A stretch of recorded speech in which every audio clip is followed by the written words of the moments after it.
Everyone, hope you are doing well. आज के video में हम स्टार्ट कर रहे हैं चैप्टर लाइट रिफ्लेक्शन पोर्शन के कुछ इंपॉर्टेंट क्वेश्चंस जो एग्जाम्स के लिए काफी इंपॉर्टेंट है।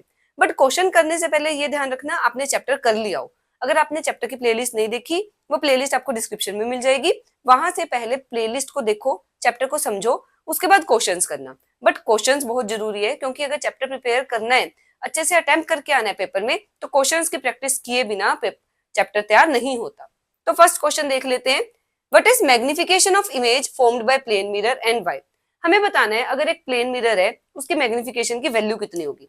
मैग्निफिकेशन का हमें फॉर्मूला पता है, मिरर के लिए फॉर्मूला है -v/u is equal to hi/ho।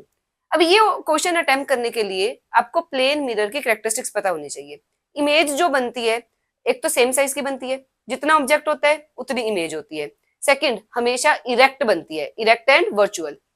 तो अगर सबसे पहले तो साइज सेम है तो एच आई और एच नोट या एच ओ सेम होगा, दोनों की वैल्यू एक्स होगी। ऑब्जेक्ट तो हमेशा प्रिंसिपल एक्सिस के ऊपर होता है, तो एच ओ की वैल्यू तो पॉजिटिव ही होगी। बट एच आई, क्योंकि इमेज भी सीधी बन रही है, तो वो भी पॉजिटिव। तो +x/+x वैल्यू कितनी आ गई? +1। तो magnification of image produce by plane mirror is +1। तो आंसर क्या लिखोगे? Magnification of image produced by plane mirror is +1 because plane mirror always form virtual erect image। एक तो virtual erect image बनाते हैं, and size of image is same as size of object। जो image का size है और object का size है वो हमेशा सेम होता है, और वर्चुअल एंड इरेक्ट इमेज बनाते हैं। नेक्स्ट क्वेश्चन, पहले थर्ड कर लेते हैं। What is the radius of curvature of plane mirror? Plane mirror का रेडियस ऑफ कर्वेचर बताने। अब देखो, रेडियस ऑफ कर्वेचर होता है कितना कर्व्ड है मिरर। प्लेन मिरर सीधा है, कर्व तो है नहीं, तो रेडियस ऑफ कर्वेचर कितना होगा? ये क्वेश्चन अगर पेपर में आए ना, मान के चलना बहुत सारे बच्चों का ये क्वेश्चन गलत होगा। बहुत कम बच्चे होंगे जिसने पहले ये क्वेश्चन पढ़ा हुआ है, वही सही कर पाएगा, अदरवाइज बाकी बच्चे गलत करके आएंगे। अब इसके लिए एक कंसेप्ट समझो। सर्कल जितना छोटा होगा ना, उसका कर्वेचर उतना ज्यादा होगा, उतना वो गोल होगा। सर्कल बड़ा करते जाओ,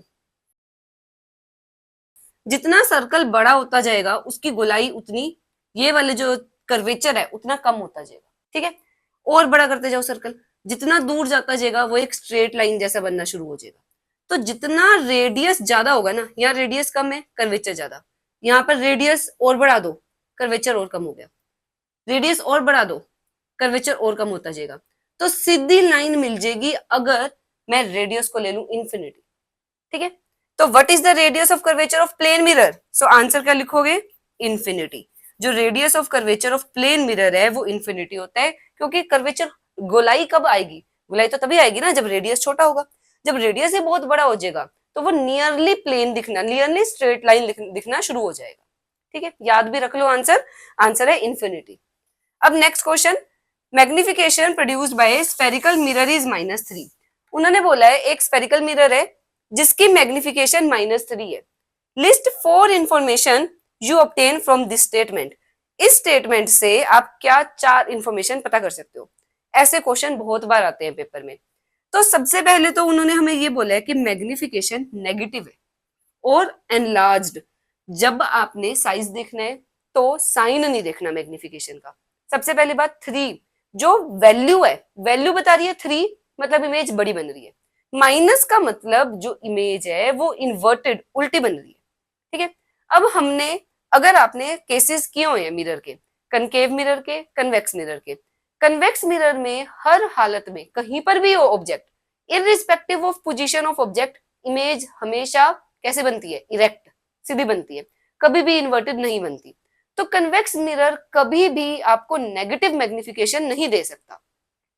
तो नेगेटिव मैग्निफिकेशन कौन से स्फेरिकल मिरर की होगी? कनकेव मिरर की। तो सबसे पहले इंफॉर्मेशन मुझे पता चल गई, द मिरर इज, मिरर कैसा है? Concave. The mirror is concave mirror, first information होगी। अब नेगेटिव, नेगेटिव क्या बता रहा है? इमेज इन्वर्टेड है, उल्टी है, image is inverted, second information होगी। अब इन्वर्टेड इमेज, ये याद रखना, इन्वर्टेड हमेशा कैसी होगी, इन्वर्टेड होगी, रियल, इमेज इज रियल, तीन इंफॉर्मेशन होगी। फोर्थ इंफॉर्मेशन आपको पता चलेगी वैल्यू से, वैल्यू है 3, 1 से बड़ी है, जब मैग्निफिकेशन 1 से बड़ा तो इमेज कैसे होगी, enlarged, so image is enlarge, जो साइज का इमेज है वो बड़ा होगा, इमेज इज एनलार्ज। तो इस तरीके से क्वेश्चन करने हैं, इससे रिलेटेड और क्वेश्चन भी करवाती हूँ। जब भी आपने इंफॉर्मेशन पता करनी है, मिरर पता करना है, आपके माइंड में सबसे पहले तो केसेस होने चाहिए। कन्वेक्स में हमें पता है हमेशा हमेशा कन्वेक्स मिरर हमेशा सीधी इमेज बनाएगा, इरेक्ट, जब इरेक्ट होगा तो कभी भी मैग्निफिकेशन नेगेटिव नहीं होगी, ठीक है। अगर मैग्निफिकेशन नेगेटिव है, उससे क्लियर हो गया कनकेव मिरर है। अब कनकेव मिरर रियल इन्वर्टेड भी बना सकते हैं, वर्चुअल इरेक्ट भी बना सकते हैं, इसमें 6 केसेस किए थे ना, तो वो आपको पता चला साइन से। अगर नेगेटिव साइन है तो इन्वर्टेड है, पॉजिटिव साइन है तो इरेक्ट है। अब देख लेते हैं नेक्स्ट क्वेश्चन। क्वेश्चन है the linear magnification produced by spherical mirror is -1। एक मिरर है जो -1 मैग्निफिकेशन प्रोड्यूस कर रहा है। Analyze this value and state the, ये एंड आएगा, and state the type of mirror, position of object with respect to pole. सबसे पहले तो ये देखो नेगेटिव है, नेगेटिव मतलब इन्वर्टेड इमेज बन रही है, उल्टी इमेज बन रही है। जो कन्वेक्स मिरर है वो तो हमेशा सीधी बनाते हैं, तो ये कन्वेक्स मिरर तो हो नहीं सकता। जो इन्वर्टेड उल्टी इमेज बना रहा है वो कनकेव मिरर है। तो फर्स्ट ऑफ ऑल जो फर्स्ट पार्ट है उसका तो आंसर हो गया, mirror is concave mirror, mirror confirm हो गया। अब इसके बाद हमें ये याद करना है कौन सा केस था जिसमें मैग्निफिकेशन 1 है। 1 मतलब जितना साइज ऑब्जेक्ट का है उतनी साइज इमेज की होनी चाहिए, सेम साइज की इमेज बननी चाहिए। तो ये याद करो सेम साइज की इमेज कौन से केस में बन रही थी। केस था जब ऑब्जेक्ट पड़ा है एट सेंटर ऑफ कर्वेचर। जब भी ऑब्जेक्ट सी पर होता है सेम इमेज बनती है। देखो कनकेव मिरर है, ये कनकेव मिरर बनाया, कनकेव मिरर में उल्टा सी बनता है, यहाँ पर पोल, यहाँ पर एफ सी। ये केस था जब हमने एक रे ली पैरेलल टू प्रिंसिपल एक्सिस, वो फोकस से चली जाएगी, दूसरी रे फोकस से लानी है, वो पैरेलल टू प्रिंसिपल एक्सिस हो जाएगी, सेम इमेज सी पर ही बनती है। और जितना ऑब्जेक्ट का साइज होता है उतनी ही इमेज का साइज होता है। एरोस जरूर लगाने हैं, ठीक है। ये रह गई parallel to principal axis, focus से चलेगी, जो फोकस से जा रही है पैरेलल होगी। तो जहां ऑब्जेक्ट पड़े वही इमेज बनती है और सेम साइज की बनती है। तो position of object with respect to pole, object कहां पर पड़े, object is at C, centre of curvature पर जब ऑब्जेक्ट होगा तब सेम साइज की इमेज बनेगी, ठीक है। नेक्स्ट क्वेश्चन, ड्रॉ रे diagram for the following cases when ray of light passes through center of curvature of concave mirror parallel to principal axis on convex mirror is passing through focus of concave mirror incident on it। 3 cases पूछे हैं, 3 diagram बनेंगे। सबसे पहले तो बच्चे जो गलती करते हैं, बच्चों को लगता है ये रे डायग्राम से, जबकि ये रे डायग्राम से क्वेश्चन नहीं आ रहा, इमेज फॉर्मेशन वाला क्वेश्चन नहीं है, ये रूल्स में से क्वेश्चन है। उन्होंने हमें बोला है डायग्राम बनाओ when a ray of light, एक रे ऑफ लाइट है, इस केस में एक रे ऑफ लाइट है, हमने क्या करना है, कनकेव मिरर बनाना है, एक रे बनानी है। अब एक रे, एक ऑब्जेक्ट से तो हमें कम से कम 2 रेस चाहिए इमेज के लिए, तो ये इमेज फॉर्मेशन से क्वेश्चन नहीं है। ये क्वेश्चन जो उससे पहले वाला टॉपिक है, रूल्स से रिलेटेड क्वेश्चन है। अगर आपने उसकी वीडियो नहीं देखी, प्लेलिस्ट में उसकी वीडियो भी है, तो वहां से भी आप देख सकते हो। प्लेलिस्ट को पूरा देखना ताकि आपको उसमें भी क्वेश्चंस करवाए हुए हैं, ताकि आपको क्वेश्चंस पता चल जाए कि पेपर में क्वेश्चन आते कैसे हैं। तो ये क्वेश्चन सॉल्व कर लेते हैं।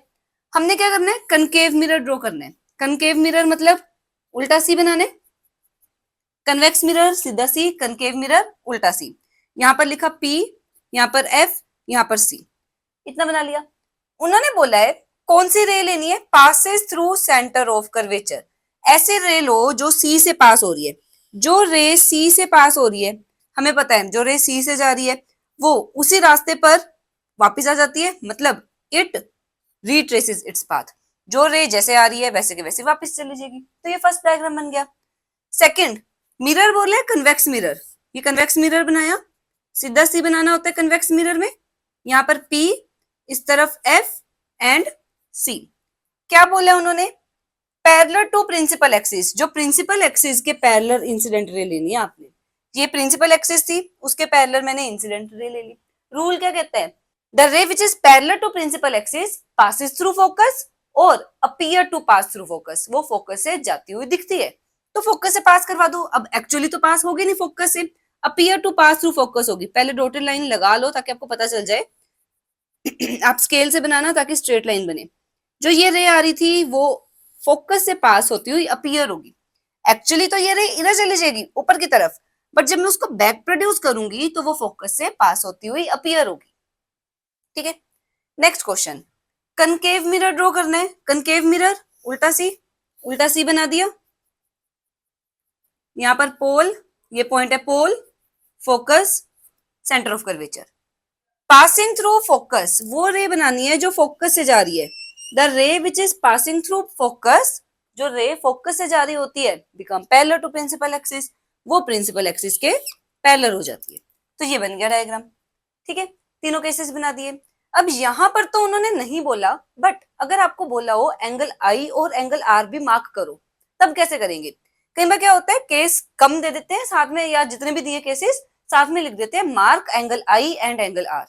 तो उस क्वेश्चन से शुरू करवा रही हूँ। वहां पर पहले आई और आर मार्क करते हैं।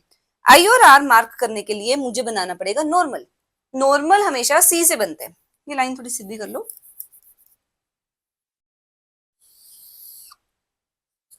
नॉर्मल बनाने, नॉर्मल सी से पास करेगा। हमेशा नॉर्मल जब भी आपने स्फेरिकल मिरर में बनाना है सी से पास करवाना है। नॉर्मल बना ली डॉटेड लाइन। इंसिडेंट रे कौन सी है? जो रे आ रही है, ये इंसिडेंट रे, ये नॉर्मल। इंसिडेंट और नॉर्मल के बीच में angle of incidence I, normal और रिफ्लेक्टेड रे के बीच में एंगल ऑफ रिफ्लेक्शन आर। तो हमने ये दोनों एंगल्स मार्क कर दिए। इस डायग्राम में करते हैं। नॉर्मल बनाना है, ये वाला पॉइंट है ना, इसको सी से जोड़ो, नॉर्मल बन जाएगा। ये बन गया नॉर्मल। इंसिडेंट रे कौन सी है? ये जो रे आ रही है, इंसिडेंट रे और नॉर्मल के बीच में एंगल आई। इंसिडेंट रे, ये इंसिडेंट थी, ये नॉर्मल थी, आई हो गया। रिफ्लेक्टेड रे जो जा रही है रे, रिफ्लेक्टेड रे और नॉर्मल के बीच में एंगल आर। अब इसमें ड्रॉ करते हैं। यहां पर नॉर्मल भी यहीं पर बनेगा, सी पर ही। अगर मैं नॉर्मल बनाऊंगी यही बनेगा ना नॉर्मल, इसी लाइन के ऊपर। जहां पर नॉर्मल है वहीं पर इंसिडेंट रे, वहीं पर रिफ्लेक्टेड रे। तो तीनों के तीनों जो लाइंस है वो तो कोइंसिडेंट, एक के ऊपर एक होगी। तो क्या होगा, एंगल आई भी जीरो, एंगल आर भी जीरो, एंगल ऑफ इंसिडेंस भी जीरो होगा, एंगल ऑफ रिफ्लेक्शन भी जीरो होगा। सो आई होप आपको जितने भी हमने क्वेश्चंस किए वो समझ आ गए होंगे। इस वीडियो में हमने 5 क्वेश्चंस डिस्कस किए हैं। 5 के 5 इंपॉर्टेंट है, जो कई बार बच्चे गलत कर देते हैं क्योंकि नोट्स में डायरेक्ट क्वेश्चन नहीं लिखे हुए होते। तो आपने क्वेश्चंस को अच्छे से प्रैक्टिस करके जाना है। सो और क्वेश्चंस की भी प्रैक्टिस करेंगे, रिफ्लेक्शन की भी प्रैक्टिस करेंगे, बट नेक्स्ट वीडियो में। सो मिलेंगे नेक्स्ट वीडियो में। Till than happy learning.